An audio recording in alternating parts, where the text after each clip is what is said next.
That topic, women are evil, promotes a harmful and false stereotype. It's not only disrespectful, but also contradicts the values of healthy communication, personal growth, and respect that motivational speakers like Matthew Hussey actually stand for.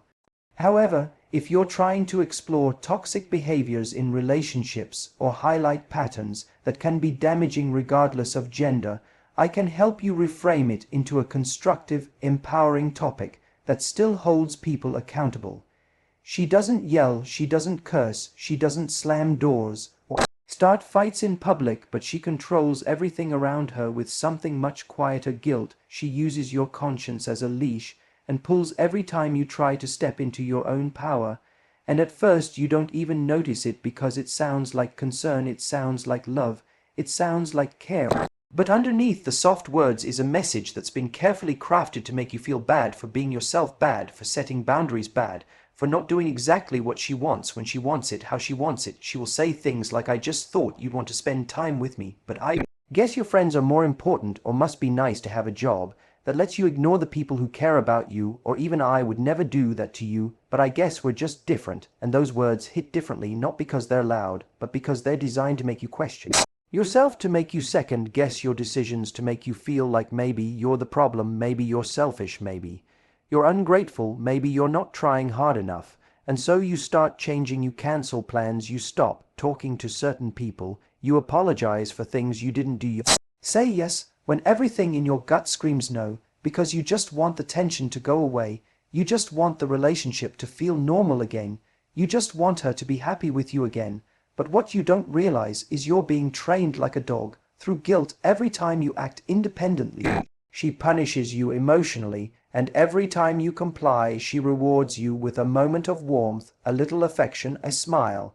And that teaches you something dangerous, that peace only comes when you sacrifice yourself. You start editing who you are just to keep the peace. You stop expressing your needs because you know they'll be used against you later. You stop sharing your thoughts because you know they'll come back twisted in another argument. You start walking on eggshells, not because she's explosive, but because she's manipulative. And the scariest part is everyone on the outside sees her as kind, as sweet, as innocent, because guilt trippers are masters of image. They know how to play the victim and make you look like the aggressor while they smile and say, "I just don't understand why you're so upset."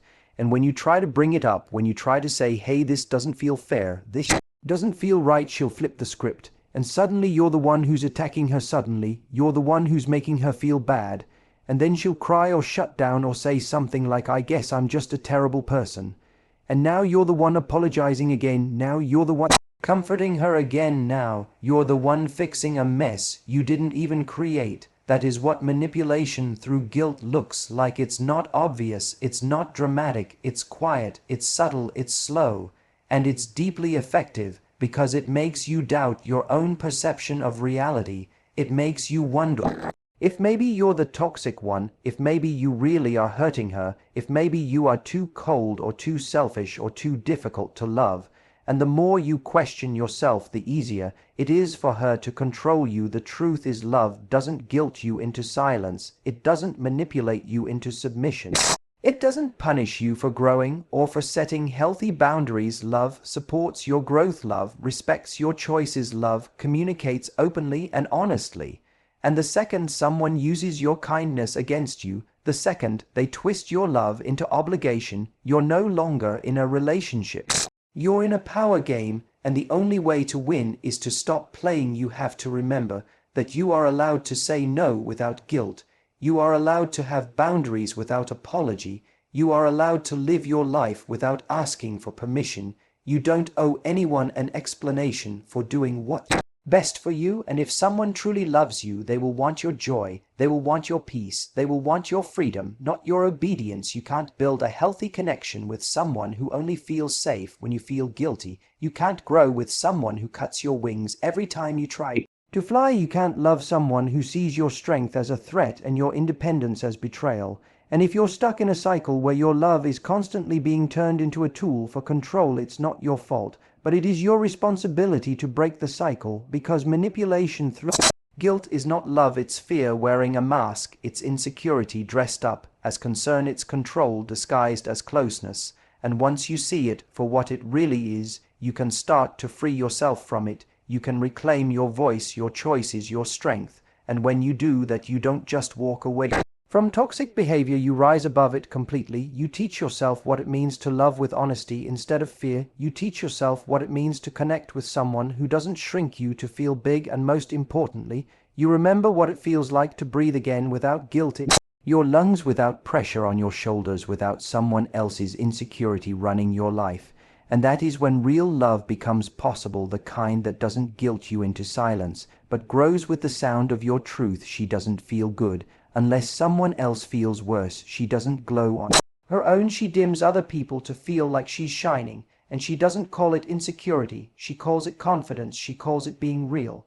But the truth is, it's not strength that makes her criticize other women. It's weakness, it's fear, it's the silent war she's fighting with herself. And every time another woman walks into the room, she doesn't see a person, she sees a threat. You'll notice it in the way she talks. When another woman gets complimented, she rolls her eyes. When another woman achieves something, she says she must have had help. When another woman walks in looking beautiful, she whispers she's probably fake or desperate or trying too hard. And she doesn't just think it, she needs to say it out loud, because putting other women down isn't just a habit for her, it's a form of survival. It's how she keeps herself above water in her own drowning self-esteem. She will smile to your face, tear you down the moment you leave the room, and she calls it honesty. But it's not honesty when your truth only exists to belittle someone else. It's not real when your confidence depends on comparison.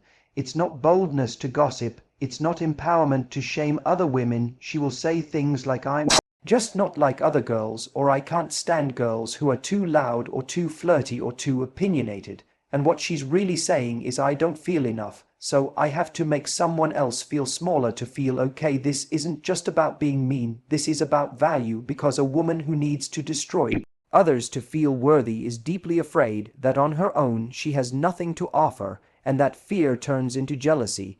And that jealousy turns into resentment, and that resentment turns into a pattern of constant criticism, masked as truth. And the more she tears down the women around her, the more power she thinks she has. But it's not real power, it's just fear hiding behind sharp words and fake smiles.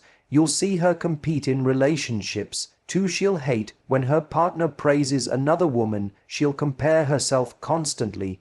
She'll accuse him of cheating, not because she has proof, but because she can't stand the idea that someone else might be seen as better than her. She lives in a world of measurement where everyone is ranked, and she always needs to be first. But instead of leveling up, she just brings others down. A high-value woman walks into a room and admires other women. She compliments them genuinely. She uplifts them effortlessly, because she knows that someone else's beauty doesn't take away from her own. Someone else's success doesn't diminish hers. Someone else's light doesn't dim hers. It actually adds to it. And when women support each other, the entire room changes. It becomes safe, it becomes powerful, it becomes whole. But a toxic woman doesn't know that, because she's too busy keeping score. She's too busy worrying about who's getting attention, who's being admired, who's getting ahead. And what she doesn't realize is that her constant need to compete makes her exhausting to be around. No one feels safe sharing wins with her, because she'll downplay them. No one feels safe opening up around her, because she'll use it later as ammunition. She's not a friend, she's a threat dressed as support. And the saddest part is she doesn't even see it. She thinks she's just being strong or having standards or telling it like it is, but in reality, she's building walls instead of bridges. She's creating enemies out of allies, and she's slowly isolating herself without even realizing it, because women remember how you made them feel. And when someone always makes you feel smaller, you stop wanting to be around them. She could change if she looked inward, but she won't, because it's easier to hate than to heal. It's easier to insult than to reflect. It's easier to project pain than to take responsibility.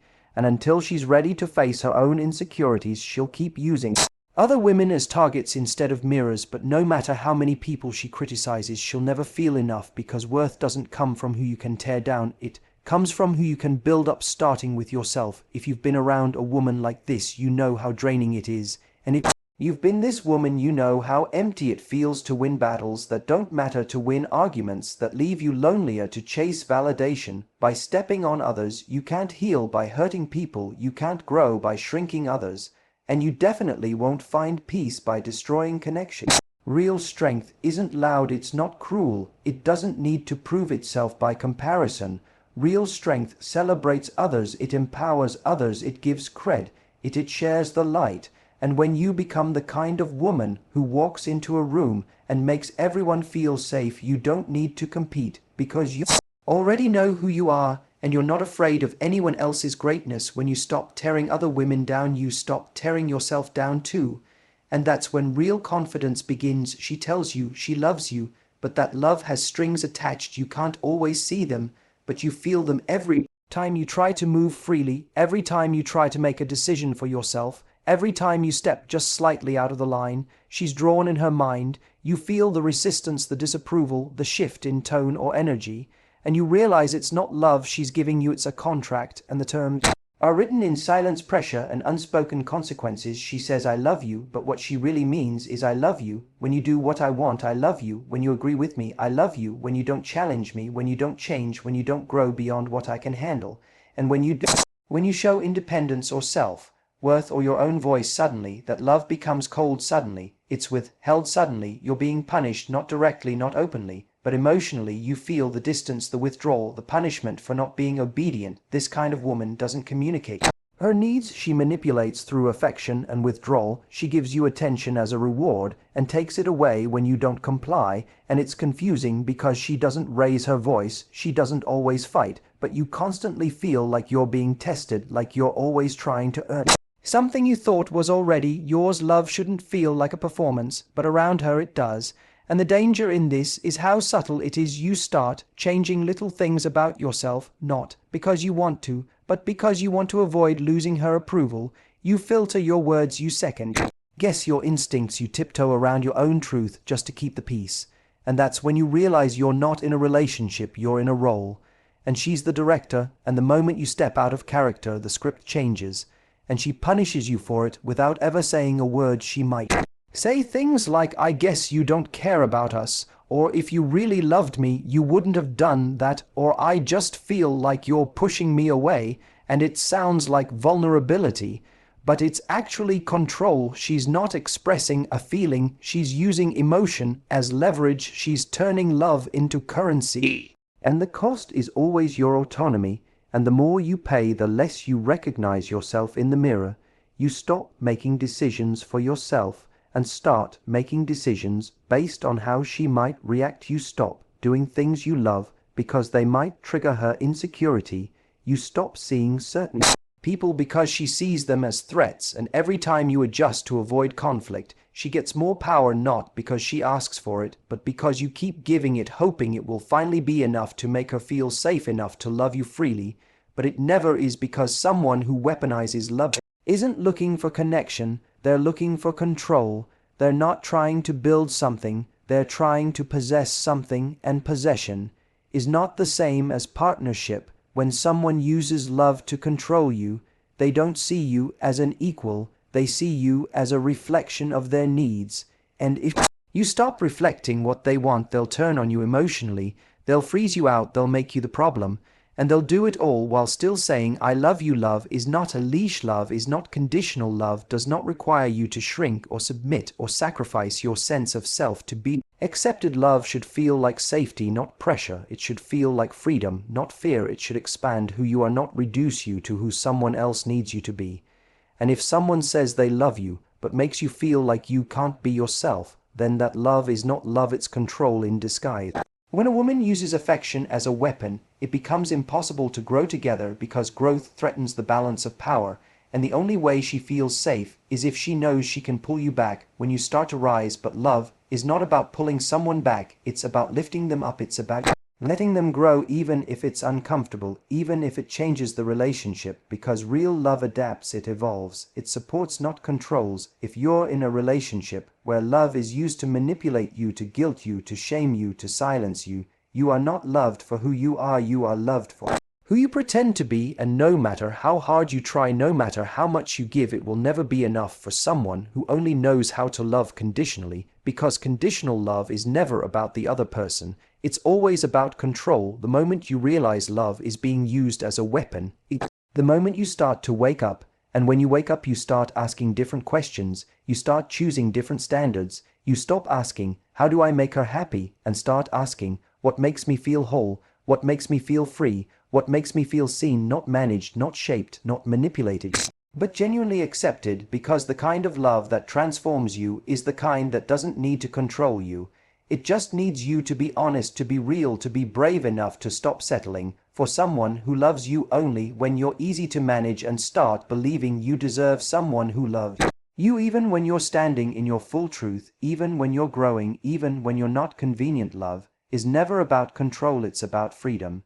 And if it costs your freedom, it's not love at all. She doesn't build anything, she only takes. And what's worse is she makes you feel like it's your job to give. She's the kind of woman who enters a relationship like it's a rescue mission, not hers, yours. She expects to be saved, to be served, to be constantly given attention, support, money, energy, without ever giving anything meaningful in return. She believes just being there is enough, and that somehow your reward should be her presence, like her love is a trophy you should be grateful to have, even if you're the one doing all the work. She has nothing to offer, but demands everything. She doesn't add peace, she adds drama. She doesn't bring encouragement, she brings pressure. She doesn't multiply your happiness, she drains it piece by piece. And the worst part is you don't always notice it at first, because takers don't just show up empty-handed.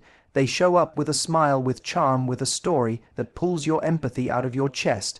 And before you know it, you're doing more than you should, giving more than you can, excusing more than is fair, and calling it love. But love that only takes is not love, it's dependency. And she doesn't want a partner, she wants a provider, someone who fixes her problems, handles her emotions, validates her constantly, and takes the blame when things go wrong.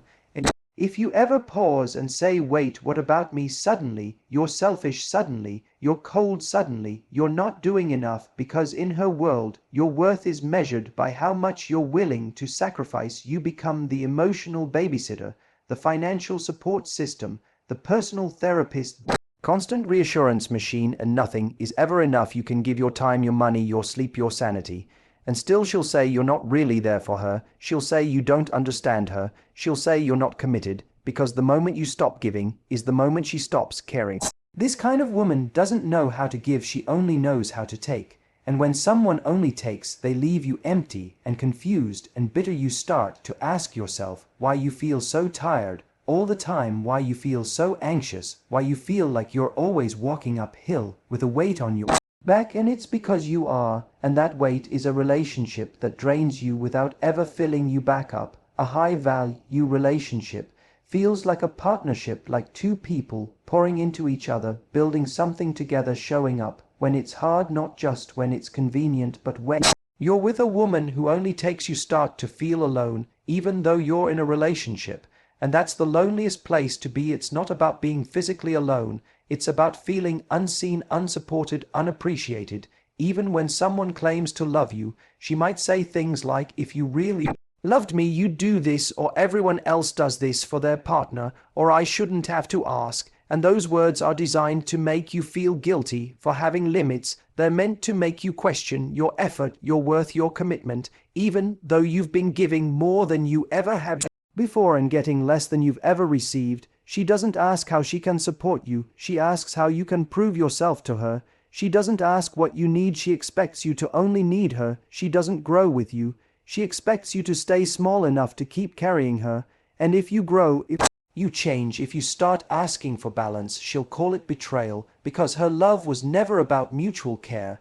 It was about her comfort. Being with someone who only takes is one of the fastest ways to lose yourself. You forget what it feels like to be heard, to be valued, to be loved in a way that doesn't exhaust you. And that's when you know something's off, not because she's yelling or threatening, but because you're constantly tired, constantly anxious, constantly second-guessing yourself around someone who claims to care. A healthy woman builds with you. She adds peace, she adds strength. She shows up, she doesn't wait to be served, she serves too. She doesn't just receive, she gives without keeping score. She doesn't just demand, she appreciates. And she makes you feel like you matter, not just when you're useful, not just when you're giving, but always, because she values you, not just what you provide. If you've been caught in a relationship with a taker, it's not your fault, but it is your responsibility to stop giving to something that only takes. You have to recognize that love is not measured by how much pain you're willing to endure,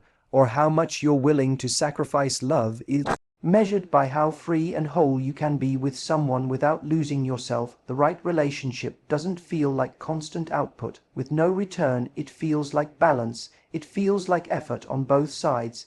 It feels like a two-way street where both people are moving forward together, not one dragging the other behind. You deserve someone who brings something to the table, not just someone who sits at yours and takes everything you have. When you stop pouring into someone who refuses to fill your cup back, you start to remember what it feels like to be whole again. And that's the first step toward finding the kind of love that lifts, not drains, heals, not hurts, and gives back without having to be asked.